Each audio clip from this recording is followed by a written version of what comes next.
Welcome back. So in today's video, I'll be reorganizing the project structure of this web app to make it a bit more manageable moving forward.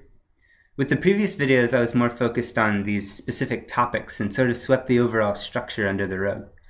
But anyone who's ever had to maintain some code for long enough knows that organization is vital to productivity and also to your own sanity. Let's formulate a game plan here and then jump into some code. One of my biggest concerns is the data model. Redis offers you a lot of flexibility. It is, after all, just a data structure store. But to manage that flexibility, it's best to build abstractions over the raw Redis interface, which makes code reuse easier and moves the storage details out of the code that's using the data. So the first thing I want to do is create a new folder for the models. And then I'll start by creating a file specifically for the Redis database stuff, for the client interface. I'm going to steal the client from main, put it here, make sure that we're in the models package. We're basically going to take all the Redis specific code out of this main.go file and move it into this models package. That includes the actual import here. And then we need some way to initialize the database. I'll make a new function. We'll just call it init.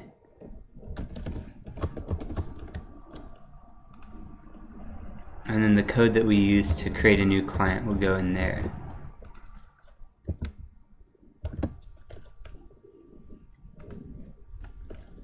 Now we can do a relative import of the package we just created. And then call that init function to initialize our client. Now I want to work on the specific models for our database. So we know one of them is the concept of a comment. So I'm going to create a comment file, comment.go, and it's going to live in that models package. So anytime that we're dealing with comments in the code here, like here for instance, this is a direct Redis call and we want to pull that out of this main.go. So I'm just going to take this code. Here we're getting the comments, so let's go ahead and just say this is models.getComments. And then we'll create that function here.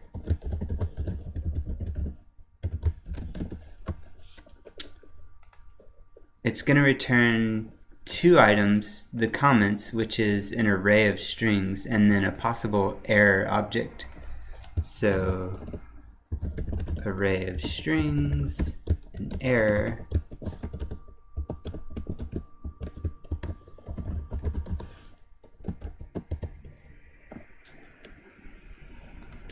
And that's exactly what this returns, the result method of the LRange call on Redis. So we can just return this as is. And then the other situation is when we post a comment, we get this. So we'll say models.post comment, pass that comment to it. And this is just going to return an error, or a potential error. So func post comment string, return an error.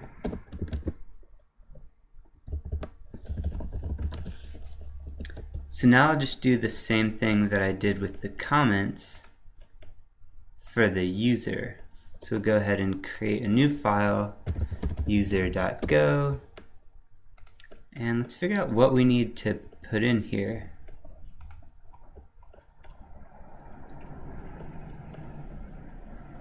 I guess the first thing I'll handle is the registration.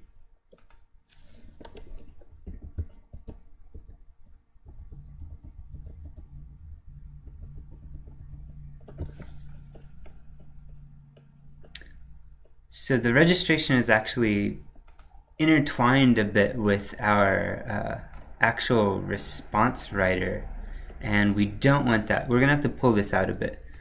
Basically what we want to happen here is error equals models dot, we'll just make up a function called register user that takes a username and a password.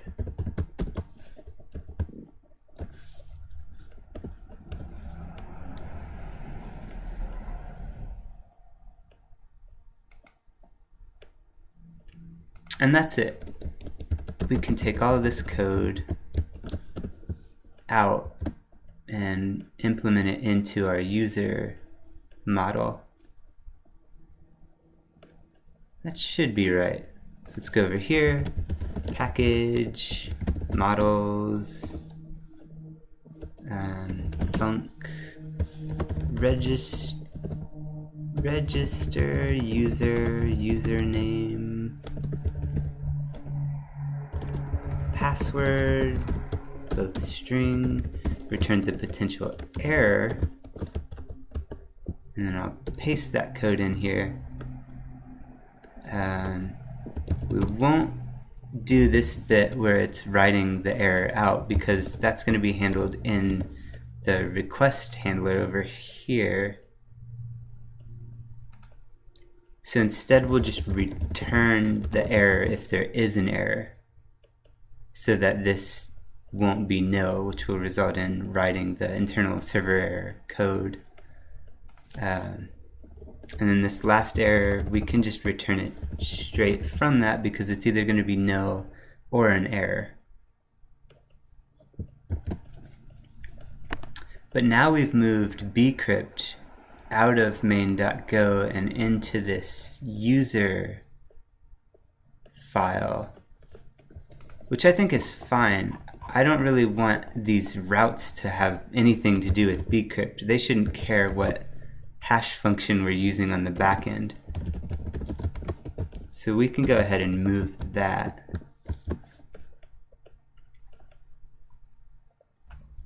Now we can move on to the authentication method, which is going to be in this login post handler here. What I'd like is to have a simple method that just says error models dot authenticate user, and to just pass the username and the password. But this error is a bit intertwined with our response again. We'll just say if the error isn't nil, then we're gonna have to handle it. But there are multiple cases that can happen here. So do a switch on the error, and we're going to be making up some errors here, which we'll implement in our user package. So the first one is this unknown user error. We'll call it models.error user not found. And that's going to be where we just render this template. Then the next case is going to be, let's handle this one since it's another template render, which is going to be invalid login. It should be error invalid login, just to be consistent. Take this code back up here, and then any other error we'll just consider to be this internal server error. So we'll put that there. And any of these will result in a return. So this works. Now we should be able to take this logic out of here, which is good because this doesn't have access to bcrypt anymore. We can go back to our users file. We'll make a new function, authenticate user, username, password, both are string, returns a potential error. Okay. We need access to Redis. Oh yeah, we moved that to the database.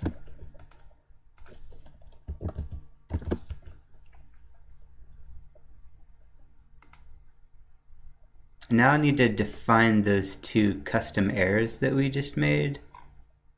Where are those? Ah.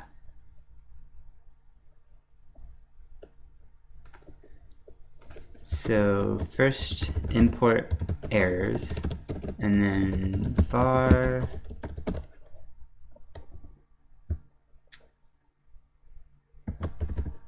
error, what were those again?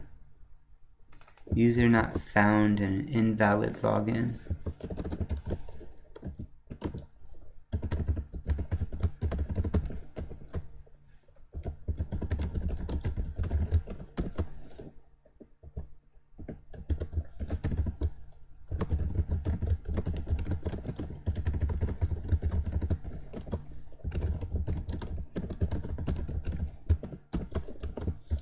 Okay.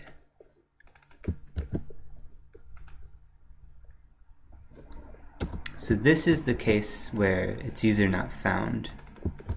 And then this is the case where it's an invalid login because the bcrypt hash doesn't match.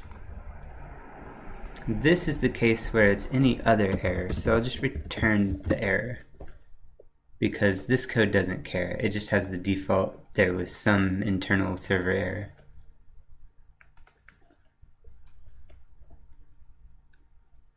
And this should be it. Let's go ahead and start this server and give everything a quick test.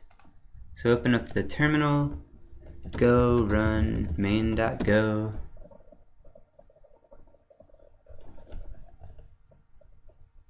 And we have an error. It's in user.go, line 25, missing a return at end of function. Let's go back to our code, user, line 25. Sure enough, there's a case where there is no error and we need to return nil. So that was a pretty easy fix. So go back to the terminal, go run main.go. Looks like there were no errors this time. Open up a browser. Go to localhost 8080. And let's see if we can log in. There we go. So now we've abstracted the database models out from the main file. Let's jump back to the code and see what would be a good thing to move next. So some of our handlers are using this session object, and it's very likely that I want to break this session up into different files, maybe even different packages later. I might want these sessions to be accessible elsewhere. So I need this store to be accessible elsewhere, which means it's probably easiest to just go ahead and create a sessions package here. And in that there will be a sessions.go. Take this import out of there, tell it what package it's in, put that import right there, and move the store. I need this store to be accessible from outside of this package, so I need to capitalize it. And everywhere else that uses this store here, it's gonna have to be sessions.uppercase S store.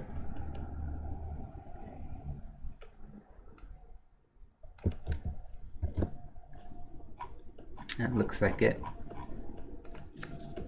And then we need to import that package into our main package, and that should be good.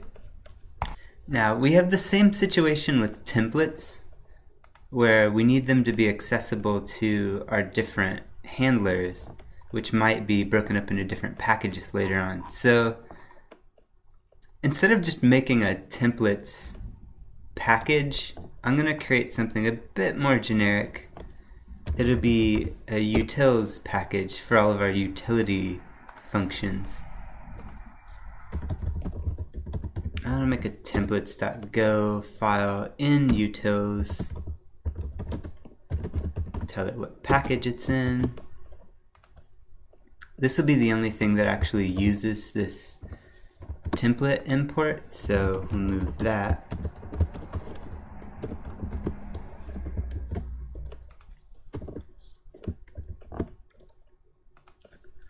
And we need this global object.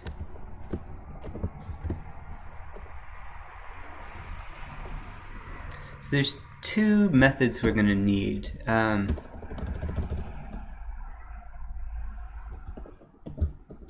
First we need to import utils here. Utils, we're going to call this load templates, and it's going to take in a string of the path pattern.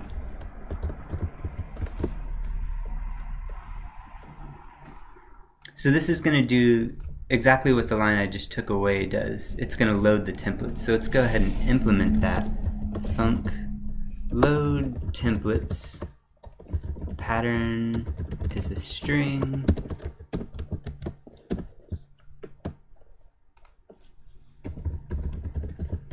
There we go. Now we need one other function, which is going to be this execute template. I'm basically going to copy this and paste it here for reference. So we need func execute template, and now we need this response writer, this HTTP response writer here.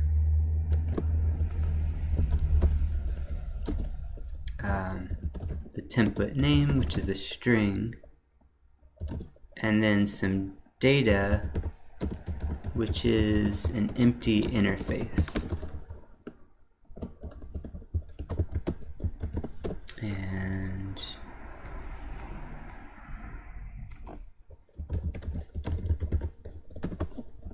that's that. But now we need the HTTP package.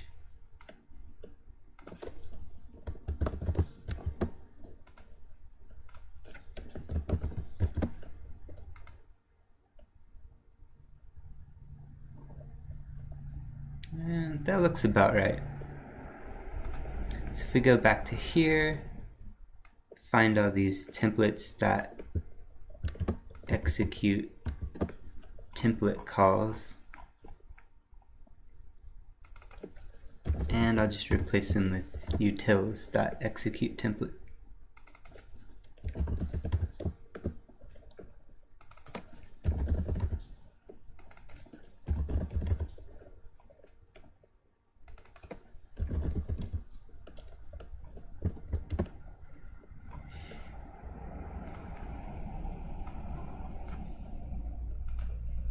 And who knows, maybe we did it all right. Let's go jump over to the terminal, stop the previous server, start this one. Doesn't look like there's any errors, so jump over to the browser, and we're logged in.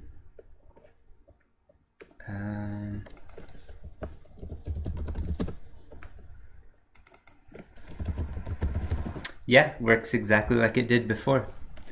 So now the last thing that I want to do, we'll go back to the editor, is move these routes into a different package.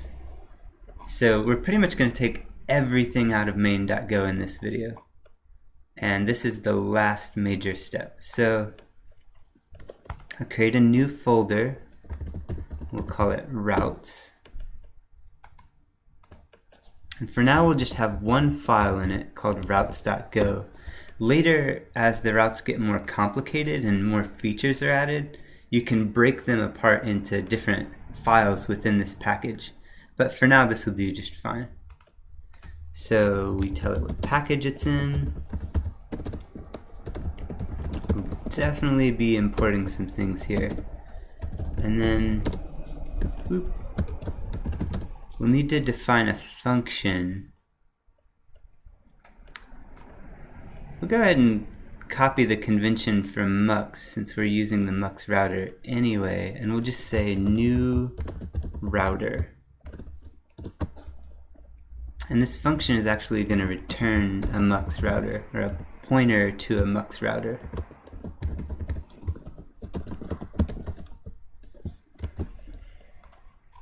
Speaking of, main is no longer going to use mux at all.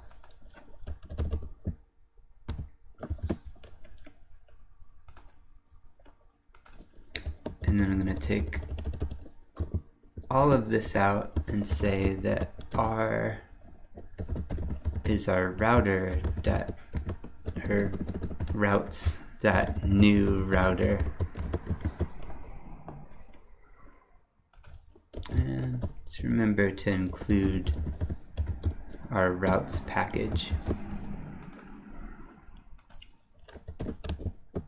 So paste all that code here.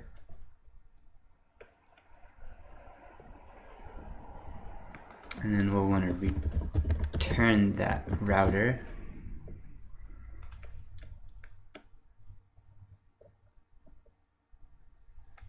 So now I can start by basically copying or cutting everything out of here and pasting it into here. And like I said, later on these individual routes are going to be going into their own file, but for now this should do.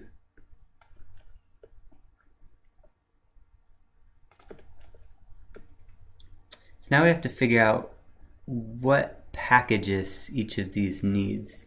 So it looks like all we need here, we don't need sessions, it's not being used. We do need models because we're calling the init function from main.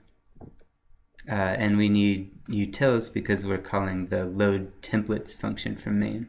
And of course we need routes. We also need HTTP to set up the handler and to listen. And that's pretty much it. But we know that sessions, models, and utils will also be used here. So models, sessions, and utils.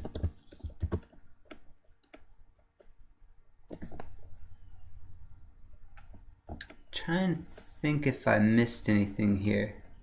Oh, we will need HTTP as well because of all of these request handlers.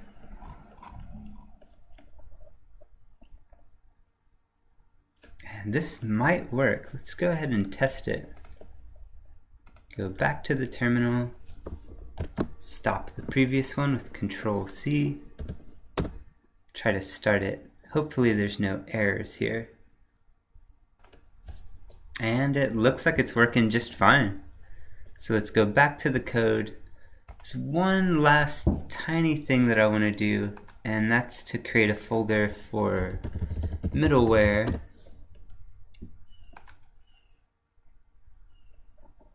Create a file in there. Yeah, we'll just call it middleware for now. Later, again, you can break it up into multiple files if you end up with a bunch of middleware, but we only have one function, so it'll just live in this main file. And that one function is this.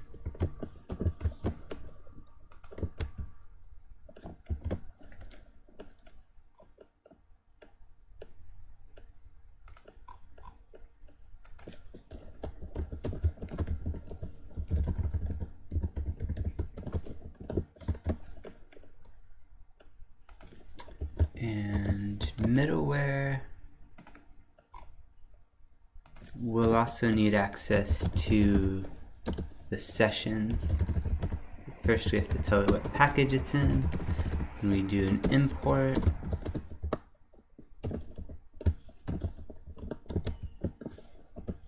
Give it sessions. What else does it need? HTTP.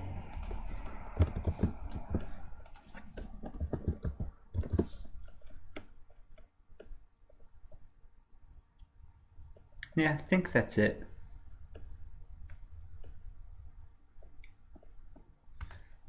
So now we can go here and just prefix these with middleware.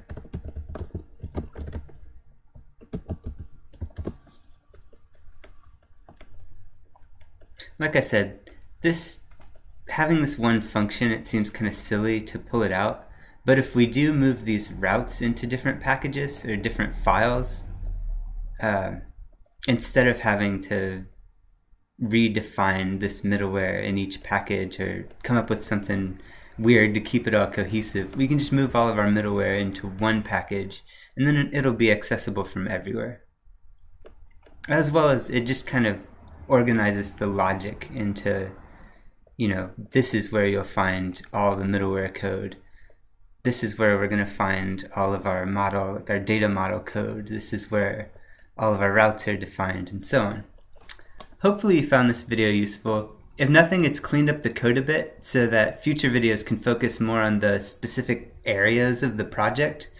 In fact, in the next video, I'll use this data model layout to add more features to the application and to dive a bit deeper into Redis. Bye!